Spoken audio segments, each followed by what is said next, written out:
Most creators want to replicate the styles of Iman Gadzhi, Magnets Media, or Ali Abdal, and all for good reason. I promise if you watch this entire video, I'll show you exactly how to create a unique style. I'll share the secrets that I learned working for the biggest creators on YouTube. I'll give you editing vaults that you can use as inspiration, and we will go through practical exercises so that you actually learn something. You can learn how to edit like insert creator name, that's okay, I'd even encourage that, but just don't be a cheap editor copy of these creators' edits, because you can be the best editor in the world, but if you can't stand out with your editing, then you're never going to reach your full potential as a video editor. But how do you actually make your own style? Firstly, we need to define what even is style. In video editing, style refers to the distinctive, consistent techniques and choices an editor uses to shape the look, feel, and pacing of a video. So we have our first piece of the puzzle, consistent techniques. Alright, that doesn't really help us though. What are some of these techniques? I like to look at editing like a pyramid. You have to start with a solid foundation, otherwise the structure won't hold. But if you want to complete the pyramid, you'll need the other three sections. Starting at the foundation of the pyramid, we have pacing. Pacing, how fast or slow the cuts and transitions are. Let's take Mr. Beast and Iman Gadzhi as examples. Here are the most popular video projects showcasing the amounts of cuts used for each. What does this mean? Well, both creators are successful in their given niche and have completely different styles of trimming. But if you apply Mr. Beast trimming to an Iman video, it just won't work. So you need to establish the video's pacing to fit the style of the content you're working on. But you can experiment, defy the rules. Remember, if you want to stand out, you need to stand out. Let's say you have a lot of b-roll for a talking head video. You could just overlay that b-roll to make some cuts between shots, or you could create a short music montage using that footage in between segments to break the segments up. You could do some side-by-side shots showing the creator and the footage at the same time. Just start experimenting. But Magic, where do I even get ideas for these kind of things? If you actually want to stand out, you should definitely keep a notes tab of your favorite moments from any videos that you watch. Alternatively, I'll leave you an editing vault which has tons of different styles, totally free, no email opt-in, and I'll just pin it in a comment down below. But you need to experiment by bringing in some of these touches into your own videos, and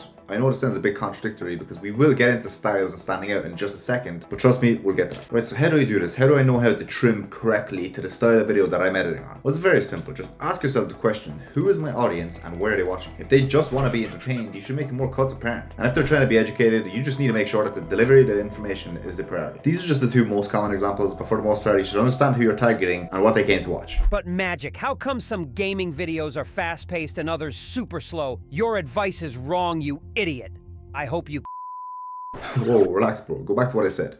Who is your audience and where are they watching? Even in a niche like gaming, there are other sub-niches. Is it a funny moments video, campaign of a video game, a tutorial? I think you get the point. But mentioning all of these video styles is a perfect way to transition into the next layer of the pyramid and go over enhancing effects. Now I'm going to presume you have some basic editing knowledge. If not, I highly suggest you check out the Bootcamp, which has a complete beginner's guide to video editing. It has tons of assets, presets, and tricks that took years to gather that you can just steal once you're in. It also shows you how to use AI tools in your video editing to make better edits, save time while editing, and just to not fall behind. Now the best part though is once you actually learn the skill of editing, you'll actually get the chance to edit for clients without having to do any cold outreach so that you can actually start making online money. Anyways, now we're moving on to something more exciting, effects. Now when I say effects, I mean everything. Motion graphics, transitions, custom b-roll, etc. But like with everything, start at the fundamental level. You can create really cool and interesting effects without having a super complex understanding of editing. Honestly, it's more about the creativity that you have and the assets that you use. So how do I choose the right assets? Again, every website that I use to get textures and really every asset is in the Bootcamp, but you can get lots on some free sites like these and combine that with creating your own. Remember, this video is about standing out. So most editors, even the advanced, will grab PNG images from Google. So let's do that, but with a twist. Let's take this boring clip for example. How could we make it better by adding just one tiny change? So this is a boring talking head segment. Well, by adding our own touch to it. So instead of using this image, let's crop out the creator's face onto it.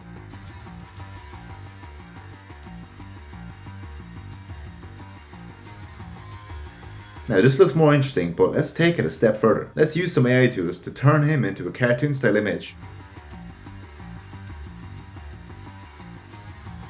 Or if you want to take it to the extreme, you can even make a fully custom cartoon character that's completely separate to the creator. This is what I don't with Ricky. He has his own character that I can use to add different perspectives and a new unique touch to this editing. See how it's not at all about the effect used to make this clip stand out? That's why you should learn the styles and techniques of how these YouTubers get their videos edited, but use the uniqueness of your edit to your advantage. This can be anything, just start by changing the assets around a small bit. If you still can't be bothered, you can just do something as simple as having the same consistent color scheme settings for the entire video. Just select all your assets, tint them slightly red, do this for every video, and now you have your own style. But there is one more layer we need to cover before we move to the top of the pyramid, and that is audio. I'm going to show you just how powerful audio actually is and how to use it to stand out. But this isn't your general audio guide. I'm pretty certain you're not going to expect what I'm going to say, and you'll even have a task to complete so that we can test this. So here's a clip with no audio.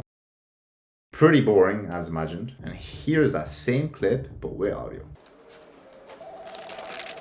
Audio is extremely powerful, but you need to customize this so that it fits your style. So the general sound effects should be about 50 to 80% of the video. These sound effects are in the MM bootcamp, by the way. However, the last 20% or so should be completely unique to the video that you're actually working on. Okay, so here you have a UFO that's taking a cow. I'll play the clip, and I want you to do an exercise for this, because you won't learn as much by just watching. Open up a notes tab and play the clip as many times as you want, but come up with a list of sound effects that you would add to this video. Ready?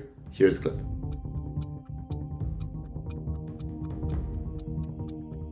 Alright, so I'm guessing you have the most obvious sound effect, which is UFO sound effect. Maybe a cow mooing, some birds chirping, and some ambient sounds like wind. But okay, let's think outside the box. This effect is cool, but how do we make it stand out? Okay, so in order to customize this to our own style, let's add our own touch. What the f?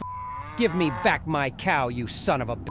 This really simple touch added a completely different perspective to the video and made it super unique to our channel. Use AI tools to your advantage. As a video editor, you need to stay up to date with AI tools, and 11 Labs is pretty good for voice. So when you're thinking of audio, think of commentary or a different perspective from the same scene that you're currently watching. Why not show this as a news broadcast? Breaking news, a cow is being abducted in the state of Michigan by an unidentified flying object. Or a farmer looking out his field, watching his cow be abducted. Leave my cow alone! The only thing that changed here is the perspective, which brings us to the top of the pyramid and reveals the final layer of the pyramid, which is viewer's perspective. Up to this point, you should have around 80% of the video made, and you likely watched parts of the video over and over again, but now this is the crucial moment where you watch your video start to finish. Now I know it sounds obvious, but there's particular things that you are actually looking out for. The first crucial thing you need to pay attention to is boredom. If you get bored watching a video, it's likely going to be the same for the viewer. So drop a marker every time you get bored and go back to those moments. Once you break down the exact moments that you get bored in, it's easier to add effects, change perspectives, or cut out scenarios entirely. The second crucial thing is emotional investment. If you keep the same emotional tone throughout the entire video, then your viewer won't be emotionally invested. Why is this important? Well, I think that this advice is pretty obvious, but I only see the first part of it being covered, and nobody ever seems to mention the second part. The first, most obvious part is that if you're emotionally invested in something, you just want to know what happens next. But the part that I don't see anyone mention is the fact that if your audience is emotionally invested in your videos, they're going to be a much warmer lead or an easier viewer to sell to. If you're going to buy a product or service from a creator, will you buy from the creator's videos that you find enjoyable to watch, or the creator that makes you laugh, excited, and extremely curious with what content they're about to post next? That's why these creators can build empires with their content. If people were not emotionally invested, they would make nowhere near as many sales, and they know it. And so it is crucial that you understand this skill, because the responsibility of making the viewers emotionally invested in the videos lies in your hands. And if you want to learn this and all the other steps in extreme detail, make sure you join the MM Bootcamp. It is by far the best place to go to if you want to make money through editing and live the laptop lifestyle. I hope to see you inside, but if not, all I ask is you subscribe if you want to see more, and drop a comment if you have any feedback.